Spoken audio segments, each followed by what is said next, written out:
refer you please to the speaker biographies, which are in all of your packets. Chase's goes half a page, single-spaced. He's got a lot of credentials, and I'm not going to spend too much time being specific about them, but his job really is to proactively counter malicious cyber stuff. This is his goal in life. He has worked with malware and threat analysis. He's done work for the Department of Defense. He actually spent 13 years in the Navy as a chief cryptologic technician and cyber warfare operator. So I think he knows both sides of the problem, and he's currently pursuing a PhD in vectored threat mitigation. So I'm so pleased to have such a knowledgeable person to talk to us this morning. Chase, turn it over to you. So good morning. I know it's a little bit early for some folks that don't typically roll into work till 9:30 or 10 o'clock, but I appreciate those of you that can show up here early. We had a little bit of an issue with the background over here, so if you can, I'll just direct your attention over to the screen on the other side of the room. And basically the goal of this briefing is not to give anybody a real in-depth technical, down to the binary and bit level overview of cybersecurity. I want to talk to you about sort of the overt threats, what some of these terms are that you keep hearing bouncing around, and hopefully if you don't understand it, give you a little bit more of an understanding of exactly what people mean when they talk about these different things.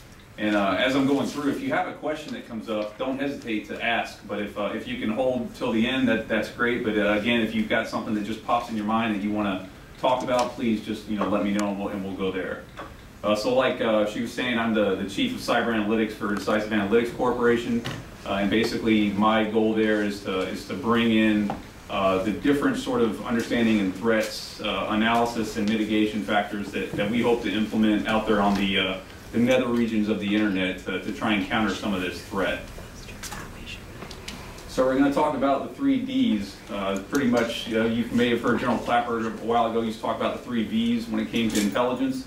These are sort of the 3 Ds of basic cyber, right? So we're going to talk about defining the threat, how you defend the threat, how you defeat the threat, and then I'll actually give you some questions that as a reporter, you might think about these when you're actually going out and investigating or looking for things on stories. You'll also notice that there's some handouts floating around. They're laminated, so feel free to take those with you and scribble all over them, or use a grease pencil or whatever you would like there. Defining cyber threats. So you've probably heard a million different versions of cyber threat out there, right?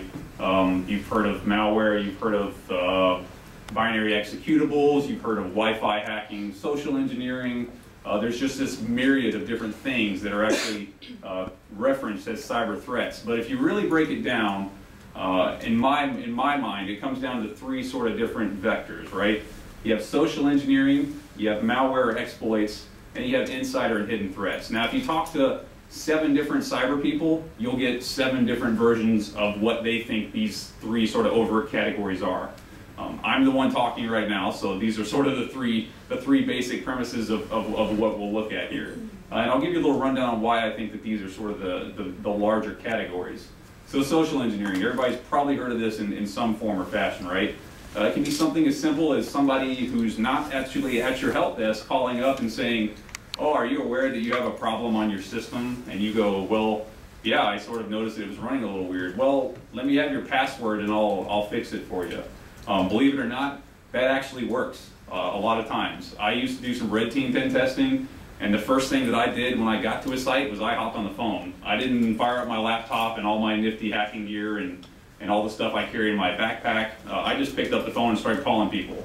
If I knew the help desk number and I knew somebody who was a relatively new employee or fit a certain profile, I would go after that individual and just ask. And 6 times out of 10, somebody would say, "Well, yeah, this is, well, can you go ahead and fix that?" "Well, absolutely. I will be more than glad to log into your computer and fix your problem. Just give me that password." Malware and exploitation. So a lot of folks have heard of Stuxnet, which is bouncing around the internet right now, and Flame, right, Flame has sort of become the new flavor of the week of the in-game sort of malware that's out there that's doing nasty things all over the internet. Zeus was the big one a few years ago. Zeus is still out there. Zeus is still causing a lot of problems, and Zeus is something that I deal with on an almost daily basis because it's just so widespread.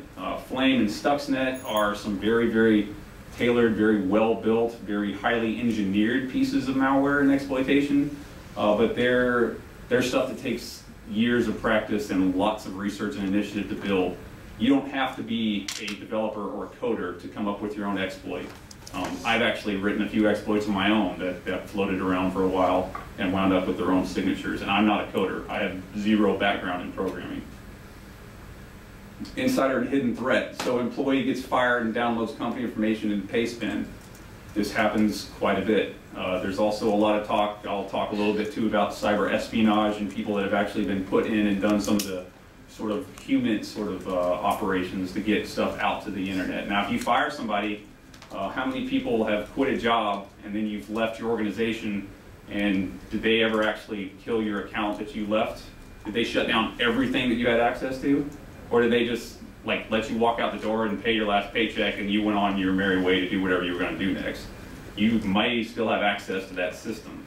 If somebody really ticked you off, what could you do to that system, right? Or maybe you know you're about to get fired and you think your boss is a real jerk. Well, if I start downloading emails and putting them in the pastebin, I could cause a lot of damage to that system. It probably wouldn't be good for me financially, but you could do it, and people do this. And there's also been a lot of stuff floating around about people that have actually been collaborating with people on the outside and sending email encrypted out through the network to share secrets and things like that. So this does happen. This is a very real threat. Social engineering. Basically, the sort of flatline definition: trickery or deception for the purpose of information gathering, fraud, or computer system access. It's any way that I as a person can trick somebody into doing something on a network that they shouldn't so that I can gain access. Whether it's an email, a phone call, a business card, a meeting, a LinkedIn invite, which I'll show you here in a minute. I love, when I do Red Team, I love LinkedIn invites because everybody clicks them. You get a LinkedIn invite, you go, well, I think I know that guy, or I'm connected 6 layers down from Kevin Bacon. Yeah, I know that guy, right? So I'll just click that, and now we're connected, and I can go from there. LinkedIn is great for social engineering. So anything that I can do as a person to get you as a person to give me access to your system that I shouldn't have falls sort of under that category of social engineering. And you'll notice that in a lot of these, there's some cross-pollination.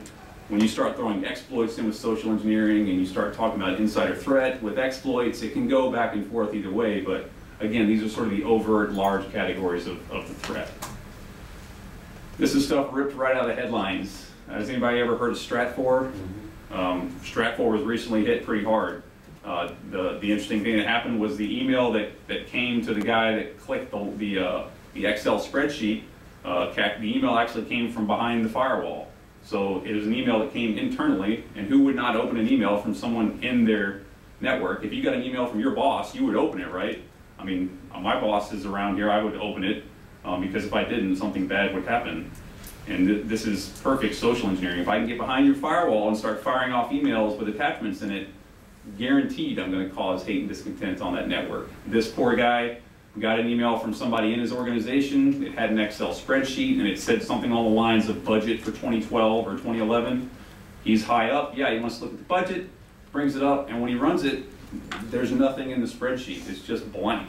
Well, what he didn't see was that there was an embedded executable in one of those cells for that spreadsheet. As soon as he opened it up, backdoor was opened on his system, the malware started working its magic, and the system was compromised. The PC world, the fake Netflix app. How many folks in here have Netflix? How many folks download apps all the time, especially when you're out surfing around the web? Some of you might have done it this morning, downloaded an app, or you're, you know, I'm guilty of it myself because I like to mess with new technology. If I see a new nifty app out there, I download it and run it. Did I verify who put that app out there? Did I disassemble that app binary and actually go look and see what's going on in that particular piece of software? No, it's an app that looks like Angry Birds that I want to run on my system because I want to play Angry Birds. I download it and run it, and something is going on in that system.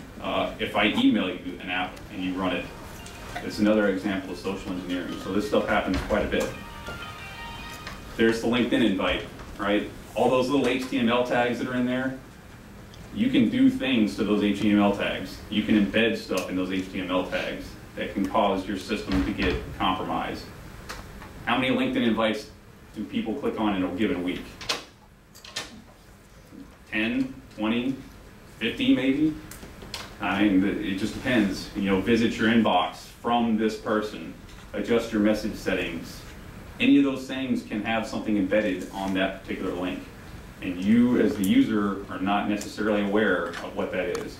All you know is that you got a link from somebody who's connected through you somewhere that wants to connect with you. They probably want to connect with other aspects of your system instead of just you. You might be really fun to talk to and somebody I really want to know. Maybe we can share some business stuff, but if I'm a bad guy, it would do me a lot better just to get access to your system. Dumpster diving. How much stuff do folks throw away in a given week? Do you shred everything that you have? Do you have one of those big, like confetti style, dynamic, industrial strength shredders in your house? Some folks are shaking their head, yes, good for you.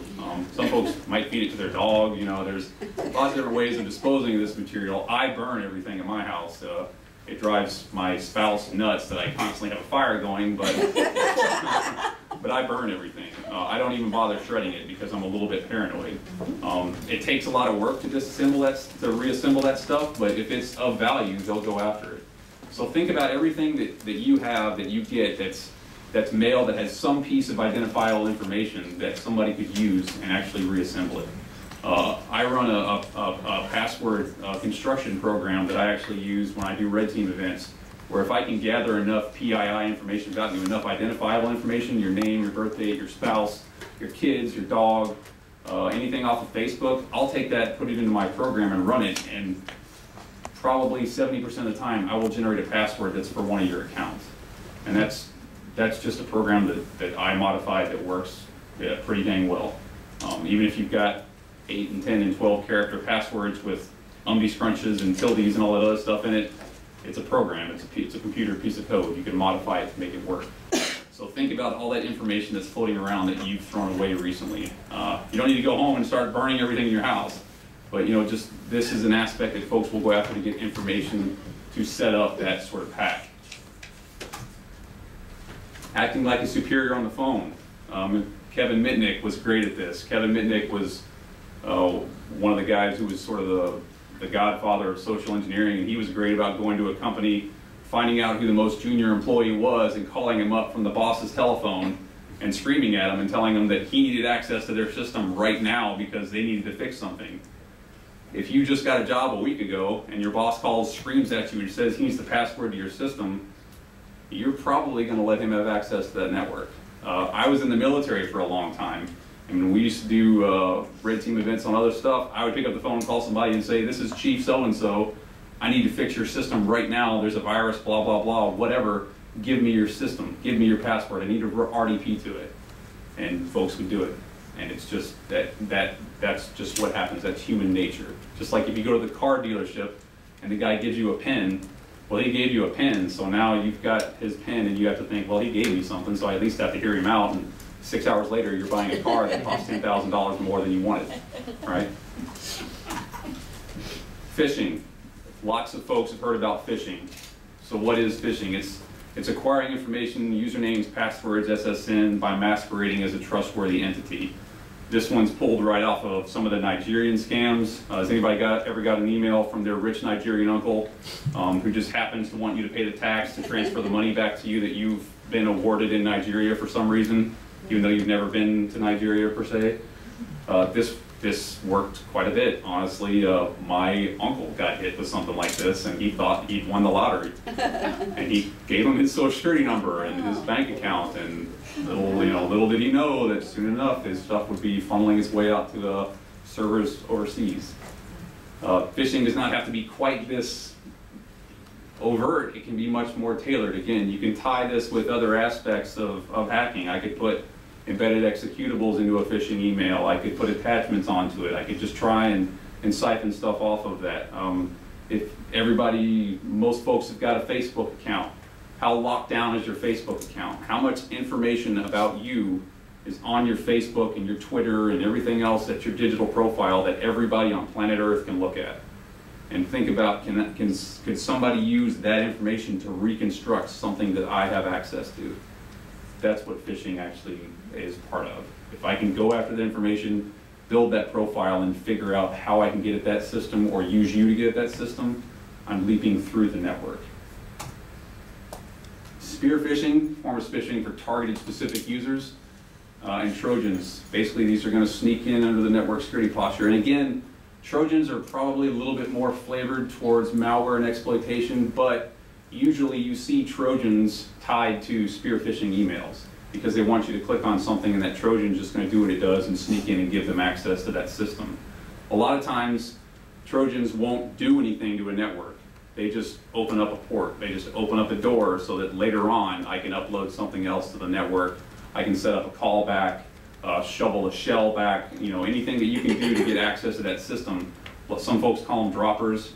You just basically get somebody to click that link and it lets you have access to that network whenever you so desire.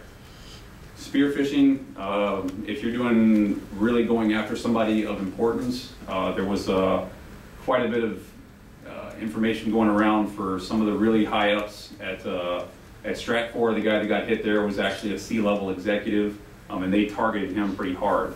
There's also lots and lots of spear-phishing going on at government agencies because generals and folks that are very high up in the chain, they don't have time to go through each and every email, and I as a bad guy know that, so I can target that individual and hope that they're just clicking through stuff because their aide didn't pay attention to what showed up in their email box. Malware and exploitation. So this is basically just software that is written to cause harm, damage, covert action against the network by exploiting the algorithms and operations of the system itself. Yes, there are other definitions for malware and exploitation, and again, if you find 7 other people that talk about this stuff, they will give you 7 other definitions about malware. But essentially, the way that I think about it is that if you're talking about any program, software, application, whatever, if someone has modified that to do something to the system that it's going to be present on, they've basically turned that into malware or exploited that particular application or piece of software. Again, right out of the headlines, CNET, Kaspersky Lab threats that are out there, Stuxnet that was previously unknown. Stuxnet was a great example, personally, I think, of one of the finest pieces of malware ever written to date. Until somebody hopped the fence with it and it left Iran and started funneling its way all over the planet. The same thing with Flame. Flame is a great piece of malware that does some really, really targeted, really powerful stuff. But again, it found its way out into the wild and it was never supposed to be there.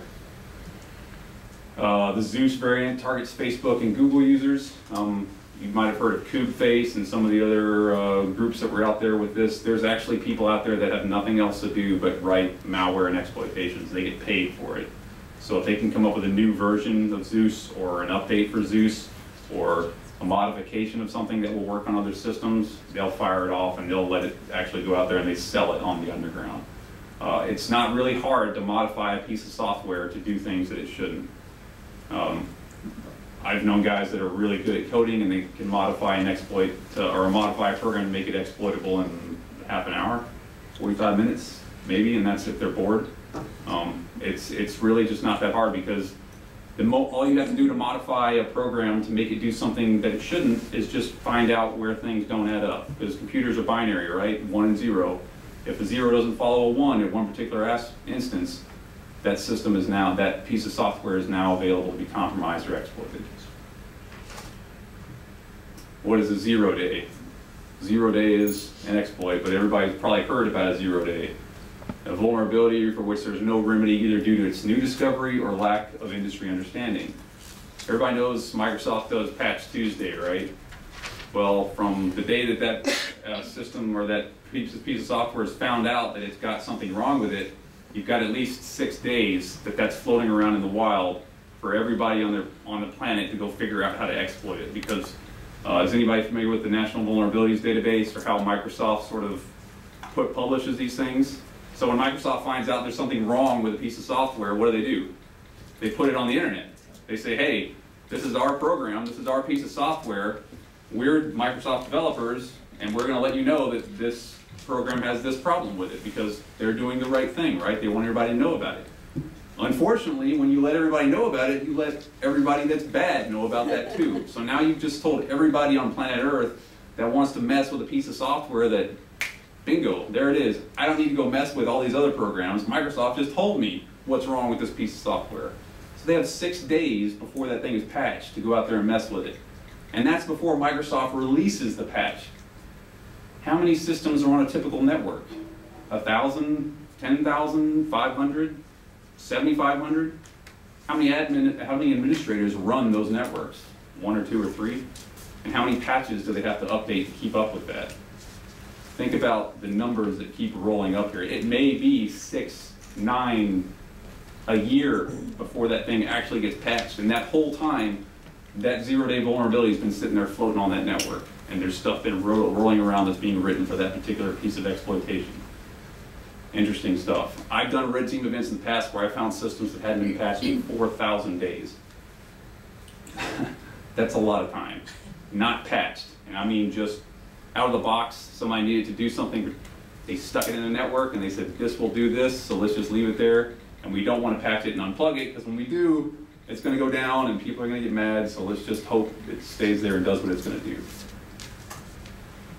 By definition, there is no defense against a zero-day. This is one thing that keeps me awake at night, right? It does make, you know, those hairs on the back of your neck peak up just a little bit, because there's nothing that you can do to defend against something that you don't know about, right? If you don't know that it exists, how do you defend against it? Well, think about the computer industry as a whole.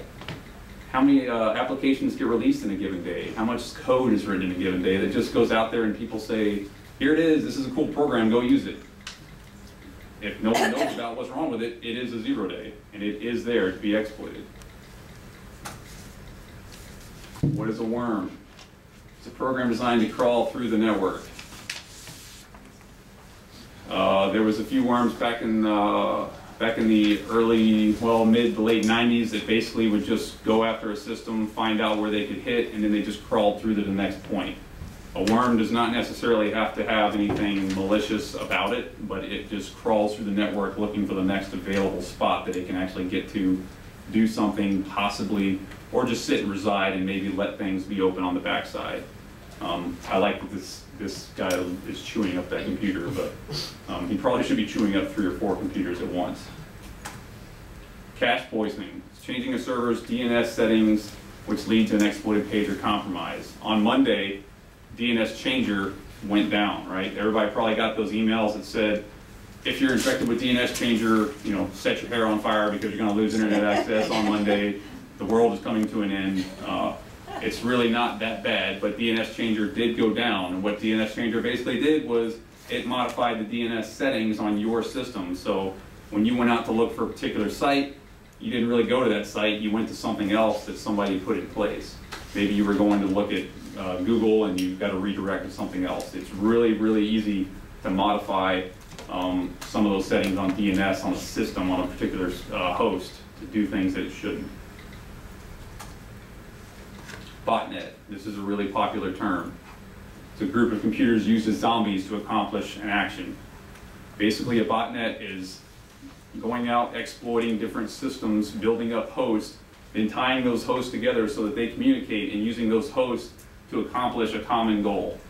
Zeus is the granddaddy of all this. Zeus botnet is huge. And basically what Zeus is doing is it's looking for banking transactions, logins, passwords, all those different things out there that could give somebody access to a system, and it finds it, it sets a keylogger up on the system, and it calls back to the host, and somebody out there in the nether regions now has that information and can use it at their leisure. There's an actual entire criminal underground that does nothing but builds and modifies botnets for sale on the internet. If I come up with a really cool piece of botnet malware and I want to sell it on the internet, that'll go for a lot more money than if I have 10,000 people's passwords and credit cards, because this will propagate and this will cause a lot further compromise than just one particular password or something like that. Botnets are interesting because they're sort of self-propagating monsters. They just keep growing and growing and growing. Some of these botnets out there nowadays have upwards of 3 or 4 million computers in them at once. So if you can think about that, that's a pretty large percentage of a network. Insider or hidden threat. Anyone who has authorized access to an organization's network of data and intentionally exceeded or misused that access in a manner that negatively affected the confidentiality, integrity, or availability of the information systems. Again, when we're talking about these overt categories, you could be an inside threat and be using social engineering with a malware tied to it or an exploit to get inside a system and then compromise things out. So these things go back and forth, but this is another really sort of large category of the overall threat, because personally I consider that once I get access to a system, I am now inside that network and I can leverage that network to do the things that I want to do maliciously. I'm an inside threat. That's how I would consider it. I don't necessarily have to be part of that organization to be considered an inside threat. If somebody's inside your house and they're stealing your stuff, you would probably classify them as an inside threat, right? Philip Cummings, this guy worked for Teledata from '99 to 2000. He was only there for a year. 30,000 identities stolen, $2.7 million loss, and then he was sentenced to 14 years in prison and $1 million fine. What makes me wonder there is what happened to the other $1.7 million. But you know, biggest identity theft in U.S. history from an inside threat perspective. This guy was there for a year. He didn't like things. He wasn't a happy person, so he just started stealing people's information and selling it, and now he's in prison for it. And I'll show you a few more examples of some much more threatening insider threat here in a second. You could have spies sending out company secrets to competitors, nation states, and criminals. Everybody's heard the term APT, right? Advanced persistent threat. The Chinese, the Russians, all those other organizations and countries out there that are doing everything that they can in cyberspace to conduct cyber espionage and clandestine operations against the network. There are instances of them embedding spies in companies all over the world to see if they can get information out of there, and they just tunnel it out. I mean, if you're in a network, right, if you work for Intel and you're a spy, once you're inside as an employee, how hard is it for me to send an email out? And if I've got trusted information, if I send that information out, it's an email. Especially if I encrypt that email, who's going to see it leaving the system? Former employees hacking and selling information.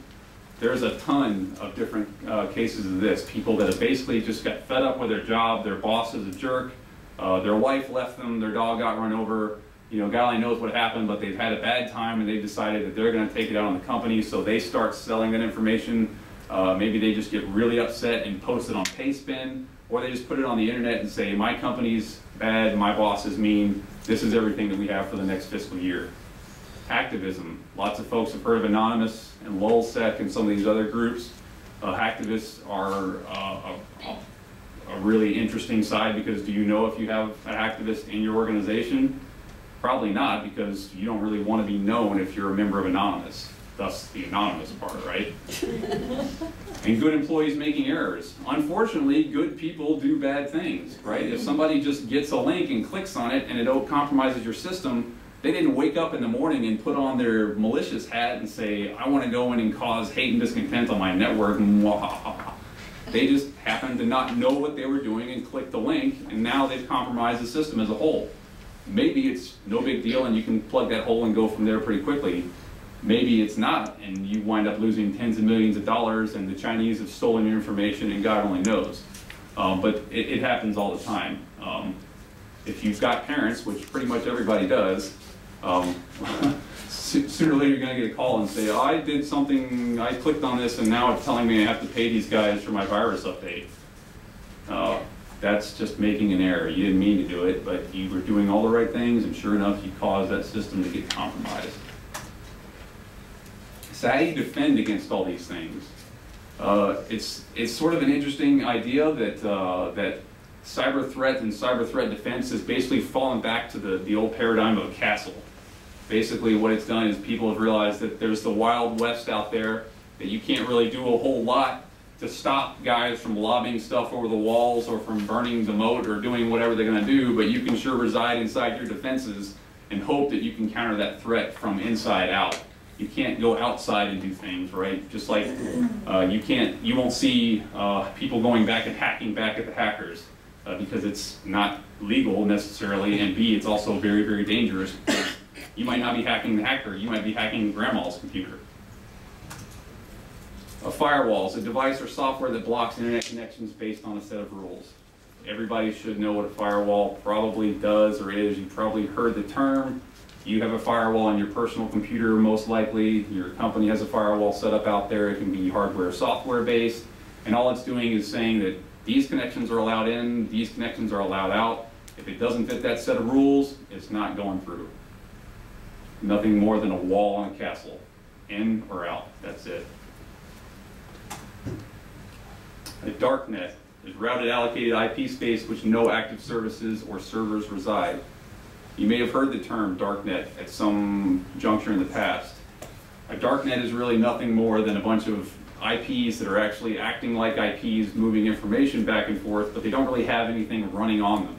They're just sort of sitting there seeing what might show up. Now, if I set up all this information in these routes that are just floating around, moving traffic back and forth, what are they actually doing? Well, they're not really doing anything, but bad guys can leverage that asset. If I'm going to go after a target somewhere in another country and I see an open IP with routed data transfer on it in Romania, I can use that to leverage an attack further down the line. So that's kind of what guys hope on the defense side is that they'll do, is they'll set this up, guys will go in and leverage that asset, and then they can turn it against them. What's a honeypot? System or data that appears to be part of a network, but it's isolated and monitors, and usually it contains information or resource of value. Honeypot is basically a darknet with things going on inside it that look like it's a real system. So you can set up a honeypot with 500 machines in it that mirror your network, that have live services and email and users and traffic generation, and it looks to a hacker like, man, that's what I'm going after. And the hope is that they will go after that system instead of the live network. And this is a really common technique that people are using now to gain intelligence on bad guys because they do go after those assets. Yes, ma'am. Okay. Or they'll go after something that looks like it should be the live system. And then the other sort of defenses that folks have is access control and external security. So if you've ever tried to open up a file that wasn't allocated to you or that you didn't have permissions, that's access control. That's me saying, this is my file, you can't modify it because it's my file. That's all access control is. And external security is anything else used to defend or protect the network via outside agents. So companies will hire people, the Symantec's, the McAfee's, the Dambalas, a lot of forensic folks out there that'll go after these particular assets from outside the network instead of from in, because they've already got assets in place that can sort of pay attention to these things. How do you defeat? You identify activity outside the norms, you isolate, quarantine, remove it or destroy it, and then research it, set up your defense, and if somebody did something, hopefully you train them not to do that again in the future. This is pretty much the standard paradigm for what you do to defeat the cyber threat. If you've got antivirus running on your system, if you've ever hit something, you'll notice that it grabs it, quarantines it, and lets you delete it. That's basically all that is right there. Again, I'm not a reporter. I just play one every once in a while, so I can't tell you exactly what questions you should ask, but I can give you a little bit of background on some of the questions that you might want to ask to get a little bit more out of these types of investigations. Who was targeted? Was it a particular user? What let them into the system? When was it noted? How long was it in place?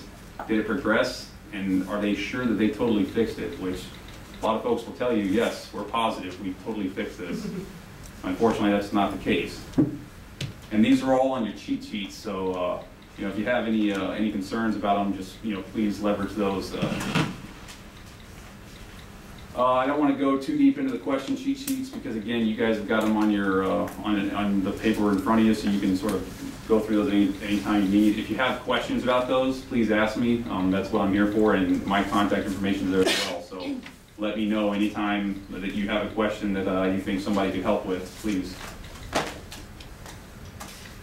And then sort of closing, right? So I wonder why there's not a lot more and a lot better reporting about this stuff, because if you look on the internet, a lot of the really good reporting and investigative stuff that goes on with cyber and cyber threats is coming from blogs from guys, myself, that work in the industry. There's tons of other blogs out there, and And it's really, really good information, but it's really good for the tech geek that wakes up in the morning like I do and drinks a Monster and goes and reads about it. It's not because there's a reporter out there that actually knows how to write and knows how to investigate and knows how to generate the stuff that's out there talking about it. I mean, if you're talking about cool stuff, espionage, I mean, does either one of those look familiar? That's the Joint Strike Fighter, and that's the Challenger. That's the Chinese sticker on both of those. Did the Chinese research, innovate, and build that themselves? Or did they steal those plans from somewhere in the US and use them to build what they've got there now? Absolutely. I mean, no one is able to say with 1,000,000% certainty that this is exactly what happens, but if it looks like a duck and acts like a duck and quacks like a duck, it's probably not a hippopotamus, right? And then we're talking about IP theft and the global impact of this. Huawei and Nortel, you may have heard about this, maybe not. In 2000, Nortel was a $200 million a year company. They were huge, maybe even billion. They were huge. And then Huawei showed up. And all of a sudden, Huawei started coming out with the same technology that Nortel was using. And Nortel went bankrupt in 2009, and Huawei went up to a $200 million a year company. Interesting that that happened at the same time. Interesting that they leveraged the same technologies. Interesting that they went after the same contracts, and the Chinese just seemed to beat them every time. Either they've got a really good crystal ball, or there's something else going on there, and this sort of stuff should be pushed out.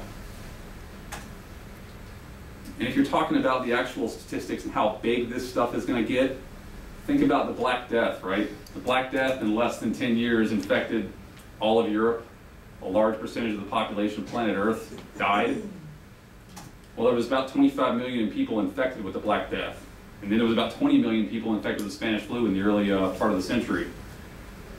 So that's a lot of folks, right? Pretty widespread, but you also, in order to get infected, you had to physically contact somebody or breathe their air or exchange something to get infected. Well, if you're talking about the cyber, 22 million computers so far, and this is just an overt sort of stat, are infected with some of the top 3 exploit kits.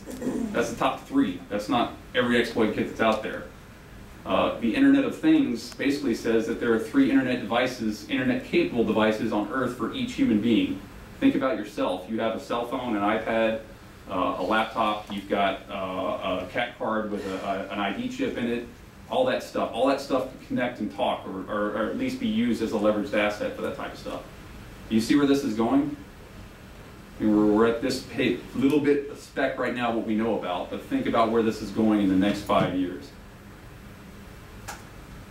So again, I hope I gave you a little bit of a rundown on what some of the larger categories of cyber threats are, what malware and exploitation is, what social engineering is, insider threat.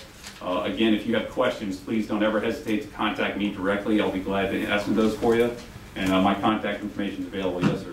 I have a couple of simple questions. I just wrote down through your thing. I'm gonna ask you. Okay. Please ask one. We're running over time, and I apologize that we don't have time for questions right now. But ask the one, and then we'll move on. Okay. You were talking about vulnerabilities within software. I was just going to ask if that's something that's innate to every time software comes out. There's always going to be some sort of vulnerability in it. Absolutely. Okay. Yeah. It's the nature of the beast. If you build something, then someone will find a way to do something that it shouldn't be. It's just human nature and the fact that software is written by people. So and it never gets patched to the point that, like, okay, now we're good with that. It's like no, it's going to continually. Yeah, it's a self-licking ice cream cone. It just keeps on going and going and going. Alrighty then. Thank you, Chip, Thank you. for the self-licking ice cream cone. I am